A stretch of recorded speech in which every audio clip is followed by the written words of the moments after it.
우리가 이제 제자 양육이라는 거를 교회마다 다 써져 이런 경우들. 과거에는 제자 양육에 대한 것들이 더 이렇게 붐을 이루기도 했어요. 그리고 성전안식원, 교회건 간에 제자 양육을 많이 하지 않는다. 그래서 그런 책들도 많이 나왔죠. 제자 양육을 하는데 예수님이 하신 것처럼 하는 게 가장 좋겠죠. 그치? 예수님 어떻게 하셨을까? 성이야. 몇 명을 하셨을까? 많이? 많이 몇 명? 자, 예수님을 따라다니던 가장 가까이 있었던 사람들이 몇 명이었을까? 베드로부터해서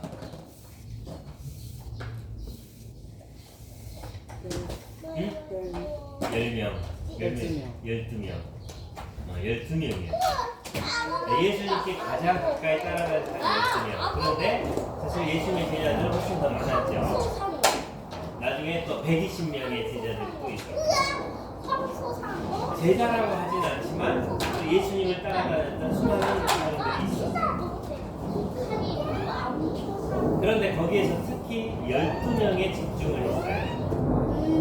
왜냐면 120명 하면 이게 너무 많잖아.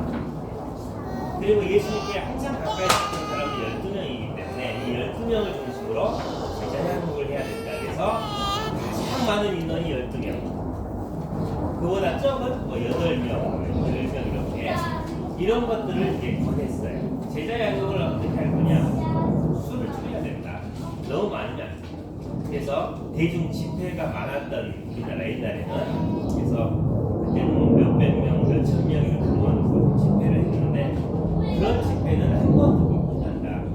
그래서 제자 양육을 하려면 수를 줄여야 되는데 몇 명까지냐? 우리가 예수님보다 많이 할 수 있잖아. 왜냐면 인간이 예수님보다 능력이 부족하거든. 그래서 12명을 넘어가지 않게. 그리고 적을 때는 뭐 6명 이렇게 할 수 있죠. 4명. 소수로 갈 수 있는. 그게 이제 제자 양육이다. 그럼 제자 양육을 어떻게 해야 되느냐? 방법이 있어야 되죠. 갑자기 은총이한테 제자 양육을 어린 동생들 데리고 그러면 무슨 생각을 해야 돼? 뭘 가지고 하지? 그러지. 뭐 있어야 되잖아. 책이라도. 그래서 성경 공부 교재를 열심히 만들었어요. 제자 양육을 하려고 하니까 교재가 필요해. 그래서 성경을 보고 그 교재 질문에 따라서 서로 같이 토론하고 얘기하고 가르쳐주기도 하고 하기도 하고 그러면서 이제 제자 양육을 했어요. 그런데 그것이 쑥 사라졌어요. 왜 사라졌을까? 다 사라진 건 아니고요. 그렇게 많은 사람들이 하다가 지금은 확 줄었어. 그 이유가 제자가 안 돼. 제자가 안 되더라고. 거기에서 우리가 잘못 생각했던 게 있어요. 예수님의 제자 양육의 방식을 사람들은 하나의 구조만 가져오고요. 껍데기만 가져오고요. 예수님이 어떻게 제자를 양육했는지 내면으로 들어가고 있어요. 그리고 역시 이거는 예수님이 할 수 있는 우리는 못해. 예수님이니까 가능했지. 12명을 사도로 만들고 그들이 주님을 위해서 인생을 바칠 수 있겠지. 우리는 안 되더라. 하다 보니 어쩌다가 내가 양육했던 누군가가 커서 훌륭한 믿음의 사람이 된 게 있어서 참 감사할 뿐인데 일반적인 제자훈련은 안 되더라는 생각을 하게 됩니다. 그래서 안 해. 이런 말을 많이 안 써. 우리가 교제합시다, 성경 말씀 읽읍시다, 또 성경에 대해서 공부도 합시다 이런 얘기는 하지만 제자 양육을 하겠습니다. 내가 스승이 되고 당신들은 제자가 된다 이런 개념들이 지금은 많이 사라졌어요. 그런데 왜 그러냐면 예수님이 제자들을 양육하는 방법을 첫 번째 12명 이하로 그죠? 또 그 다음부터는 예수님의 방법이 따르지 않았어요. 제자 양육을 한다고 말하고 예수님의 방법을 우리가 본받아서 하겠다고 말하면서 숫자만 예수님을 따라갔어. 12명 이하. 그게 제자 양육을 본받은 걸까 예수님한테? 아니지. 아니야.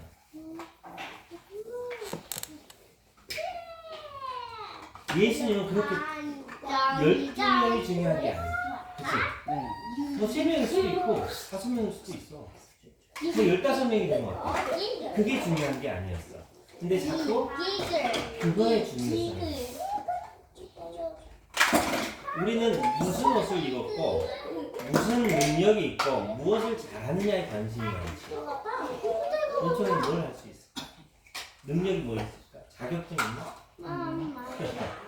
우리 사회는 자꾸 이걸 요구해. 그런데 우리가 관심 없는 게 뭐야? 그 사람의 내면. 그치? 선호한 사람은 보면 건강해 보여. 겉에서 보면 굉장히 용기도 있어요. 힘도 좋을 것 같아. 그런데 선우의 마음 속에 얼마나 깨끗한 마음이 들어있을까? 우리의 관심은 거기 있어야 돼. 근데 내면을 다루지 않고 제자 훈련은 결국 무너질 수가 있어요. 그래서 예수님이 하신 것은 뭐였냐면 첫 번째가 본을 보였다는 것. 예수님은 성경 공부를 한 적이 없어요. 성경 공부 안 했어. 제자들하고 성경 공부 혹시 성경 보다가 본 적 있어? 마태, 마가, 누가 보면 있다 보면 예수님이 제자들과 다니잖아. 말씀도 전하시고 성경 공부도 혹시 제자들과 함께 성경을 공부하셨더라. 이런 거 본 적 없어? 세상에서 가르치시더라고요. 그거 따로 없어. 교제도 없어. 그 당시에 성경책을 들고 다니는 게 아니잖아. 예수님도 성경을 읽고 하실 때는 어떻게 하셨어? 회당에 가서 혹은 성전에 가서 거기에 빛이 돼 있거든. 이거 가지고 다닐 수가 없어. 이렇게 두루마리 큰 거. 이사야서 하나가 이렇게 큰데 이걸 누가 들고 다녀? 예수님 들고 다니는 게 아닌데 거기 빛이 돼 있으면 그거를 꺼내서 거기서 읽고 놓고 오는 거야. 그런 이 제자들 앞에 성경 펴면서 이 구절은 뭐더라 얘기할 수가 없는 거야. 다 외우고 있어서 그거 가지고 이야기 안 하죠. 그러니까 성경 공부를 하지 않죠. 뭘 했냐? 내가 행하는 것, 내가 사는 그 모습을 보고 내가 누구인지를 알 수 있다. 그 말은 본인 스스로 그 말씀을 행하는 거에 초점을 뒀다. 이게 제자예요. 부모가 자녀를 제자 양육한다라는 것은 내가 아이에게 성경을 암송시키고 성경의 지식을 전하고 하나님에 대해서 신앙의 그런 기본을 알려주는 것도 필요하겠지만 거기에 핵심이 뭐냐면 부모가 보여줘야 돼. 이렇게 하나님을 믿는 거야. 그래서 제가 이제 예배 드릴 때 아이들을 주일학교 보내지 말라는 이유가 봐야 돼. 예배 드리는 거를 태어나서 본 일이 없어 애들이. 교회 가는 순간 나눠줘야 돼. 그리고 애들은 재밌는 놀이로 방방 뛰고 저기서 찬양도 즐거운 찬양만 하죠. 애들은 즐거워하니까. 왜냐면 막 가만히 안 있으니까 지겨우니까. 그런데 어른 예배를 가면 아주 고리타분 찬양하는 애들한테는 진짜 지겨워. 설교도 길어. 어린 설교는 짧고 재밌어. 내 부모가 하나님 앞에서 행하는 것을 교회 생활에 대해서도 배울 기회가 별로 없죠. 가끔 요즘 이제 가족 단위로 이렇게 구역 예배 같이 이런 모임들을 같이 가서 보기도 하지만 과거에는 부모만 주로 가거나 어른들만 볼 기회가 없어. 나눔이 뭔가 몰라. 본 적이 있어요. 그지? 안 보면 모르는 거지. 아무리 나눠가 나누는 거야. 네 마음의 이야기 하는 거야. 그게 뭔가 몰라. 아유, 아빠가 무슨 일을 하는지 봐야 돼. 그래야 알아. 아빠가 아무리 회사 얘기를 해도 본 적이 없으면 몰라.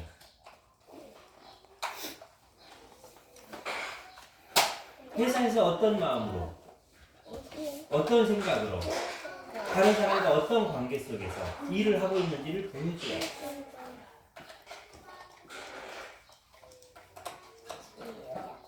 계속 옳은 삶이 무엇인가를 찾아가고 있고, 이게 예수 믿는 사람들의 삶이야. 완벽하진 않지만 보여주는 삶이 제자 훈련의 기초예요. 그래서 예수님은 간단히 말해요. 요한복음 13장 15절은 내가 너희에게 행한 것 같이 너희도 하게 하려고 본을 보여주라. 보여주시는 거예요. 예수님은 말로 하는 나라가 뭐고 가르치긴 했죠. 왜냐하면 알려줘야 되니까. 그러나 너희는 이렇게 행하라 저렇게 행하라 그거를 많이 말하시는 게 아니에요. 보여주시는 거예요. 그래서 사람들이 당신은 메시아냐? 대체 당신의 정체가 뭐냐? 예수님은 한마디야.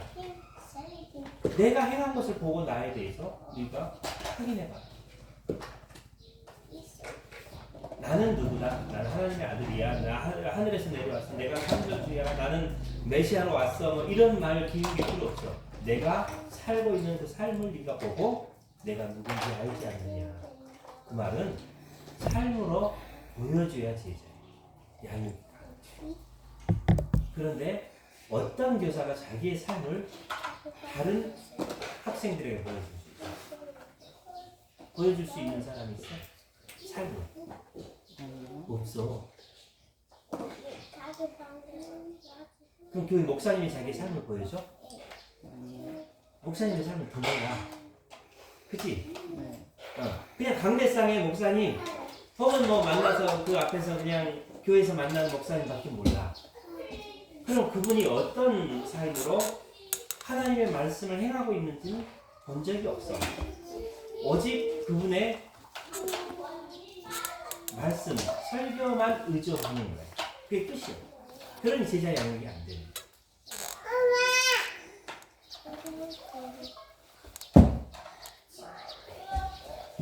이거의 환경은 어디에 있어요? 함께 살아야만 가요.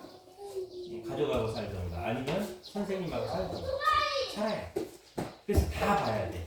식사하는 거, 잠자는 거, 누구랑 만나는 거, 청소하는 거, 이야기하는 거, 문제가 생기는 걸 해결하는 거, 화났을 때 어떻게 대처하는 거 다 봐야만 가능해. 그래야만 그 사람이 무엇을 우리에게 주려고 하고 어떤 인생을 살아야 되는지에 감이 잡게 됩니다. 이게 제자 훈련의 기초.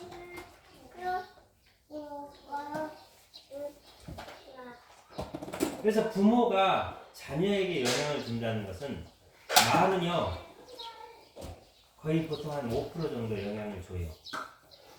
말로 가르치는 거. 95%는 행동으로 보여줘.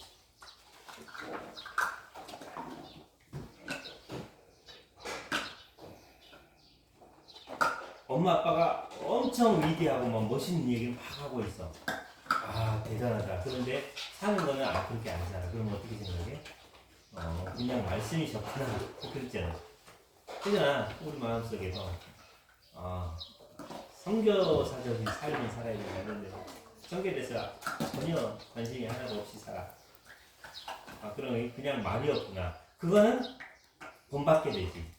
그냥 말만 하면 되는 거예요. 그래서 항상 본을 보이는 게 좋아. 작지만 부족하지만 변화되고 있고 추구하고 있고 그 방향으로 가려고 하는 이것을 보여준다는 것 자체가 중요해요. 왜냐하면 예수님의 삶을 보자마자 완벽하다 이렇게 느낀 게 아니에요. 주님을 보면 날마다 하나님 아버지를 중심으로 살았어요. 사람의 인기에 흔들리지 않았어요. 그분의 가르침은 왔다 갔다 하지 않아요. 계속 일관된 것을 주장하고 있어요. 그걸 보면서 이분이 진짜 진리를 전하고 있구나 하고 느끼게 만들어요. 그래서 예수님의 가르침과 예수님의 행동이 일치했기 때문에 그분이 가짜가 아니라 진짜라고 느껴요.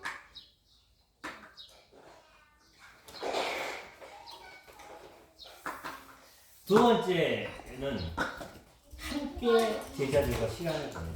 그래서 어디를 가나 홀로 아버지 앞에 기도하러 가는 시간 외에는 제자들과 함께 시간을 보냈어요. 3년. 그지? 읽어보면 그렇게 나오지? 계속 같이 다니는 거야. 마가복음 9장 30절에 그들은 그 지역을 떠나 갈릴리를 통과했다. 예수는 자신이 거기 있다는 것을 아무에게도 알리지 아니하셨는데 그분은 제자들과 더 많은 시간을 보내고 그들을 가르치시고자 하셨다. 제자들과 함께 시간을 갖기 위해서 다른 사람들이 없는 곳을 이동.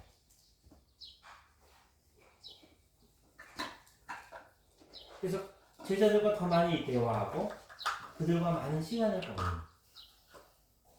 전에도 이런 얘기했죠. 시간과 공간이 결국 우리를 움직이게 만든다. 날마다 그 시간과 공간이라는 건 항상 우리 옆에 있으니까 익숙하지만 그것이 사라지면 세상이 사라져. 온 세상의 모든 만물이 사라지는 거야. 시간과 공간이 사라지면. 그 안에 다 들어가 있어. 왜 그게 중요하냐? 창조 원리의 가장 기초니. 하나님이 세상의 공간을 창조하시고 거기에 시간을 부여하면서 모든 만물, 해와 달과 별이 움직이기 시작합니다. 그 안에서 인간이 탄생됐고 살아가.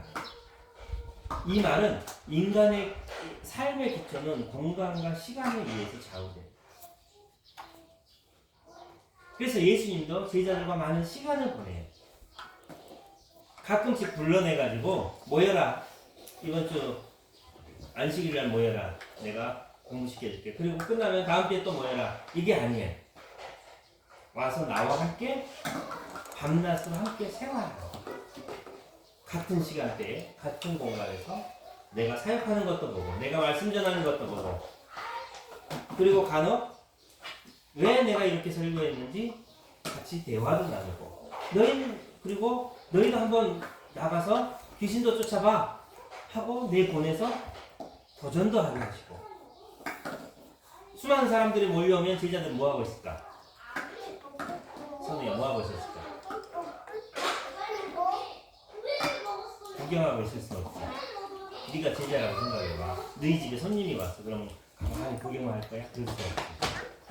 줄 세우고 예수님 보호하고 그래서 혈류증 여인이 다가왔을 때도 제자들이 막 뺑들러 보호를 했거든. 사람들이 막 몰려드니까 서로 예수님께 달려와서 막 저 좀 고쳐주세요, 저를 만져주세요, 안수기도 해주세요 막 오니까 그 제자들도 아주 바빴다고. 뭘 했어? 예수님과 함께 일했어. 집에서 엄마 아빠랑 함께 일해. 엄마 아빠는 축하라 일하는데 소파에 누워가지고 아유 심심하다 오늘은 뭘 하나 이렇게 있으면 안 돼. 함께 바쁠 때 함께 하고 함께 놀 때 함께 놀고 이 함께 하는 시간들을 통해서 서로가 관계를 맺고 서로가 하는 일이 무엇인가를 알아가.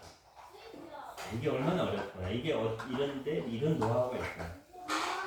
이런 방법을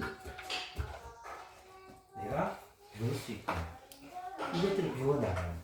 그러니까 예수님이 이 세상에서 떠나시고 천국에 가시고 제자들이 이제 사역을 해야 돼. 자기들이 이제는 책임자가 됐어. 그럼 어떻게 해야 할까? 예수님을 그동안 따라다니며 봤던 얘기를 하는 거야. 그분이 이렇게 행하셨기에 나도 이렇게 행하고 그분이 이렇게 말씀하셨기에 나도 이렇게 말하고. 그러니까 사도들의 삶은 다른 게 아니야. 사도가 왜 권위가 있었냐? 예수님께 배운 그대로를 전하고 예수님께 들은 얘기를 그대로 전했기 때문에 힘이 있는. 어디 책에서 봐가지고 한 게 아니야.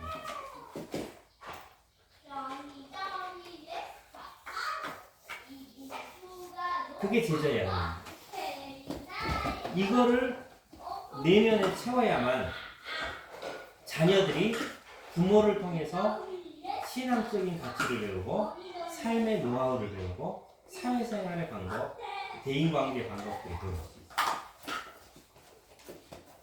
사람이기 때문에 부족하죠. 그런데 그거를 어떻게 해결하냐가 중요해요. 문제는 인생에 끊임없이 일어나요. 문제가 없는 거 없어요. 항상 생겨. 뭐 꼭두기만 버르세요. 그런 인생은 없어. 편안한 인생은 없다. 내가 문제를 안 일으키면 다른 사람이 내 옆에서 문제를 일으키니까 항상 문제가 있어. 중요한 건 이걸 어떻게 해결하냐가 중요해요.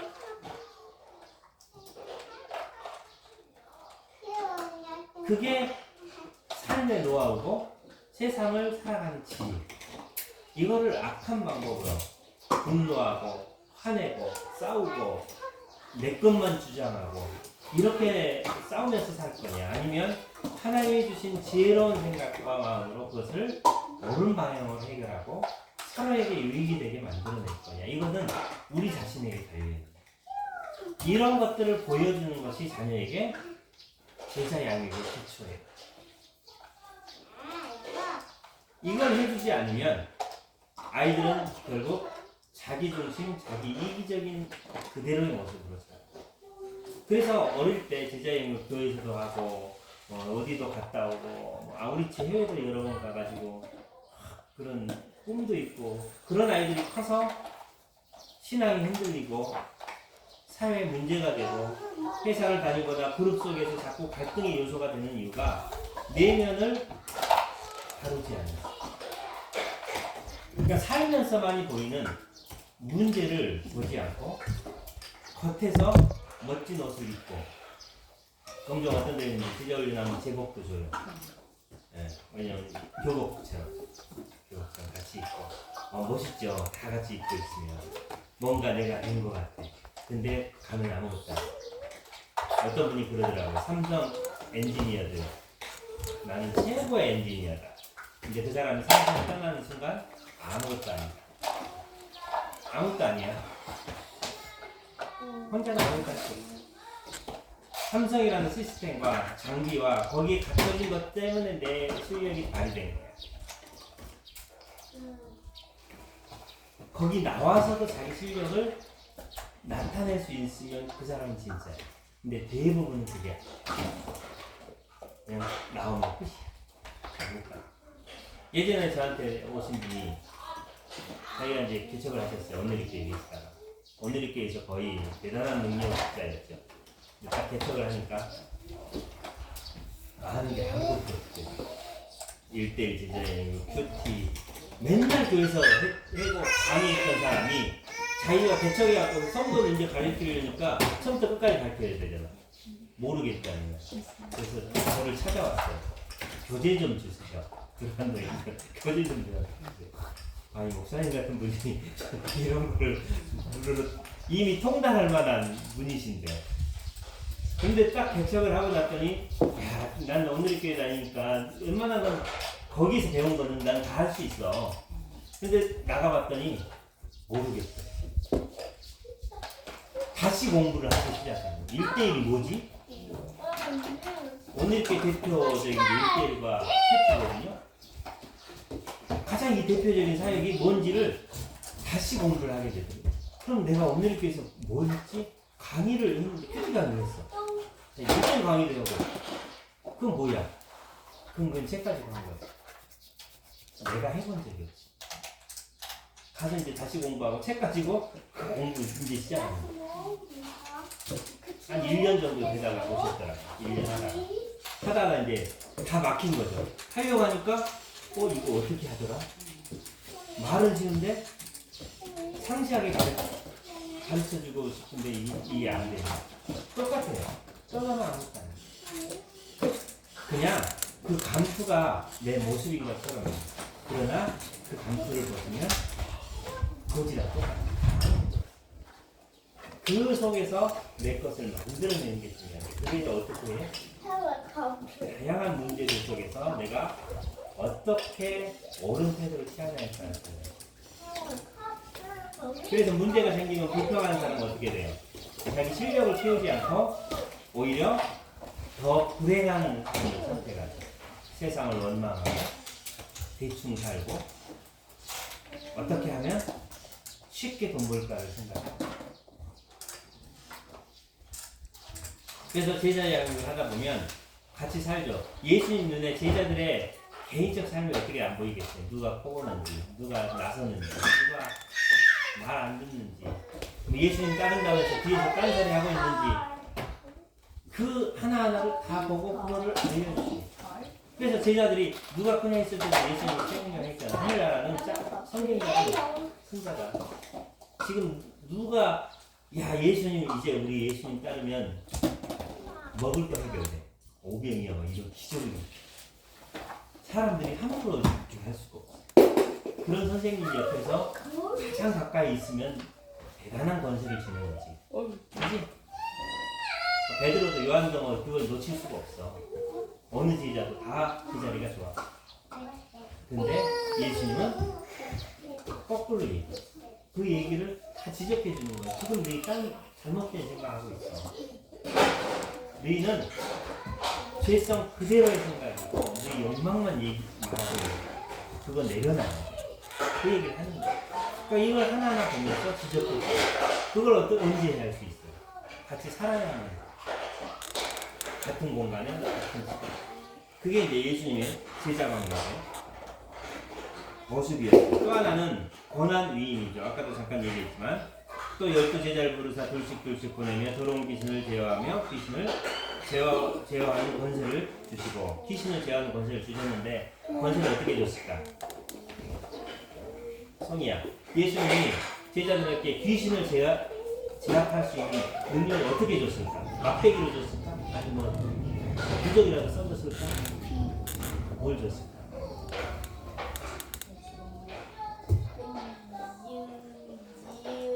그게 없어. 능력이 없어. 내가 너에게 주노니 가라 이거 다 끝이야. 그러면 그게 믿어지 안 믿어지? 자, 성이 너 귀신을 제어할 능력을 줄 테니 너 가서 귀신을 제어해. 믿어지 안 믿어지? 안 믿어. 제자들도 똑같아. 귀신 무서워 안 무서워? 그렇지. 무섭잖아. 갑자기 내가 귀신을 제압하러 가야 되잖아. 옆에 누가 귀신 들린 사람 있다고 하면 무서운데 제자들도 똑같아. 얼마나 떨었을까 제자들? 얼마나 떨었을까? 우리가요? 예수님이 아니고 우리가 가서요? 우리가 귀신을 상대하라고요? 사람 상대하기도 무서운데 귀신을 상대하라고? 선언할 수 있어? 권세 줄 테니까 가라. 저기 그 깃발 노란색 빨간색 깃발 몇 개 달아놓은 데 있잖아. 부담스럽게 가가지고 거기 손쳐 예수님 옆에 이름 불러라. 그거 함부로 못해.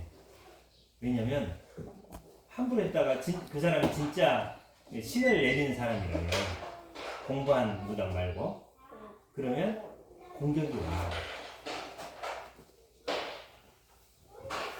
근데 제자들은 우리가 성경에서 이렇게 읽지만 얼마나 무서웠겠어. 못 간다고 버티는 도저히 못 가는. 가서 예수님 얘기를 하는 것도 조심해야 돼. 잘못 말했다가 소리 맞아. 왜? 메시아가 왔다고 함부로 얘기할 게 아니거든. 너무 중요해. 그 민족에게 있어서. 그 당시에 메시아가 왔다고 거짓 선포를 하는 사람들이 종종 있었고 내가 메시아다 이런 사람들이 있었어. 또 이단이 나왔나 보다 이렇게 들어. 그럼 이단이 왔으면 환영해? 안 왔지? 이단이 왔는데 당장 가라고 문 닫아버리지. 물을 뿌리던가. 그 당시에는 정말 싫으면 돌을 던져. 지금 우리나라에 돌을 안 던져. 그 당시엔 돌 던져. 얼마나 무서워. 돌에 맞아봐. 얼마나 아프겠어. 근데 귀신을 쫓으라고 얼마나 무서워. 근데 이게 제자 후유예요. 제자들이 감당하기 어려운 것도 시켜버려요. 여러분 자녀에게 얘가 감당하기 어려워. 무서워. 내가 할 수 있을까? 시켜봐요. 전에 홈스쿨 할 때 탐방하는 코스가 있었어요. 명함을 만들어주고 너희들이 기자야 신문도 만들었거든요. 명함 만들어줄 테니까 아무데나 가서 사장 만나서 인터뷰해와. 혼자는 절대 못 가지. 둘이서 입고 있는 거야. 그럼 입구에서 야 네가 들어가. 아니야 네가 들어가. 네가 가서 질문해. 뭐라고 물어볼 거냐. 물어볼 말이 없어. 사장님 저희 이렇게 왔는데 그래서 무조건 해오라고 그랬어. 입구에서 30분을 서 있는 거야. 못 들어가고 서로 무서워가지고. 그래서 이제 유리창으로만 보는 거야. 사장님이 바쁘다 그러면 들어가면 바쁘니까 가 그러면 뭐라고 해. 나와야지. 그러니까 종종 들어갔다가 이제 그런 창피를 당하는 거야. 애들이 오니까 뭐 할 말 없어. 안 해. 그냥 끝이잖아. 어른이. 그래서 몇 군데 가다가 여기 가도 될까 물어볼까 아니면 사장님이 한가해 보이면 그때까지 기다려. 바쁜 거 같다 그러면 기다리다가 또 다른 데 끼웃거리다가 부동산도 가보려다가 가서 그럼 뭘 물어볼까. 취재를 한다고 해야 되는데 그럼 뭘 취재한다고 해야 될까. 어디서 왔냐고 뭐라고 얘기할까. 그런데 그게 굉장히 용기. 모르는 사람을 만나 얘기를 들을 수 있어. 그것도 어른한테.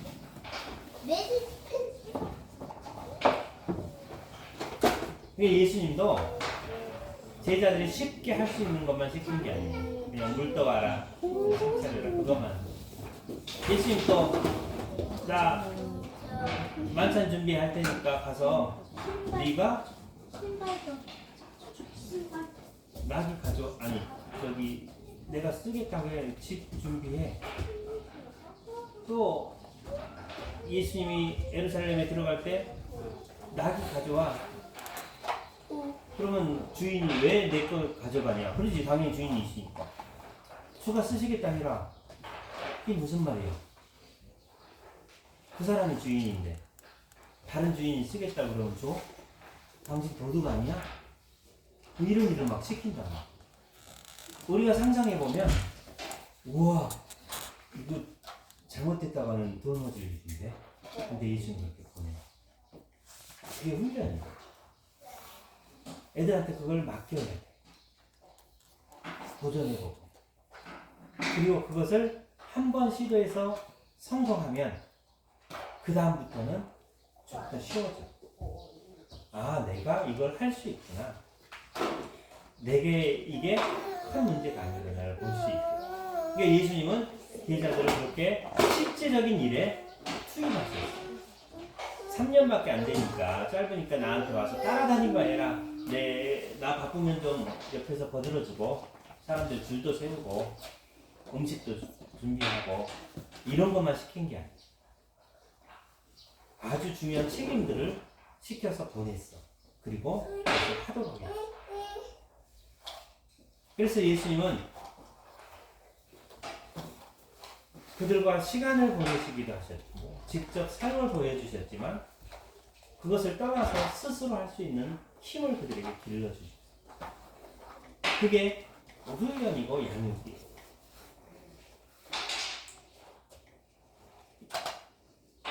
성인은 계란 후라이 잘하지?